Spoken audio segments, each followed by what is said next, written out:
శ్రీ గురుభ్యో నమః. వారం వర్జం. ఏప్రిల్ 15, 2026 శుక్రవారం. శ్రీ పరాభవ నామ సంవత్సరం, వైశాఖ మాసం, ఉత్తరాయణం, వసంత ఋతువు, కృష్ణపక్షం, రోహిణీ కార్తె. త్రయోదశి ఉదయం 8:31 వరకు. తదుపరి చతుర్దశి తెల్లవారి 5:11 వరకు. నక్షత్రం అశ్విని రాత్రి 8:10 వరకు.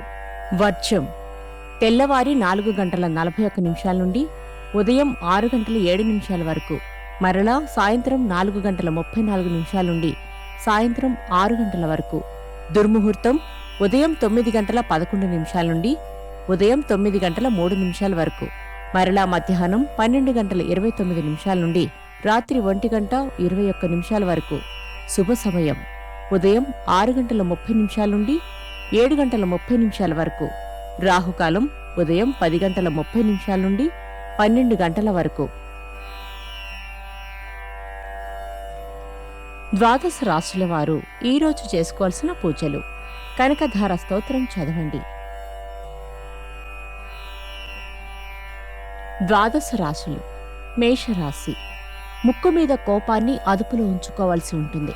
మీ ఊహలకు వాస్తవాలకు పొంతన ఉండదు. వృషభరాశి.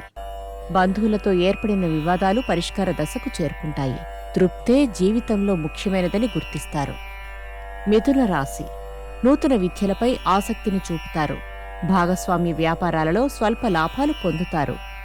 కర్కాటక రాశి. విధి నిర్వహణలో బాధ్యతలు పెరుగుతాయి. దూర ప్రాంత ప్రయాణాలు లాభసాటిగా సాగుతాయి. సింహరాశి. రాజకీయ కళారంగాల వారికి అంతంత మాత్రంగా ఉంటుంది. క్రమశిక్షణకు ప్రాధాన్యతనిస్తారు. కన్యారాశి. అనేక అంశాలు ఈరోజు మీకు అనుకూలంగానే ఉంటాయని చెప్పవచ్చు. సంతానపరంగా తృప్తి కలిగి ఉంటారు. తులారాశి. కుటుంబ బాధ్యతలు సక్రమంగా నిర్వహిస్తారు. మీకు రావలసిన రుణాలు వివాదాస్పదమవుతాయి. వస్త్రలాభం.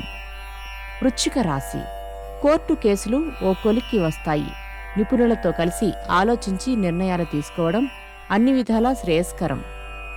ధనస్సు రాశి. పెద్దలతో మాట్లాడేటప్పుడు సంయమనం పాటించండి. నూతన కార్యక్రమాలు చేపట్టి విజయవంతంగా పూర్తి చేస్తారు. మకర రాశి.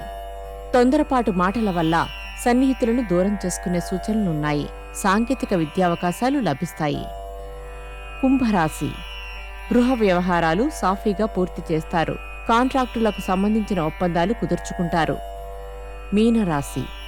పట్టుదలతో ముందుకు సాగి పనులు దిగ్విజయంగా పూర్తి చేస్తారు.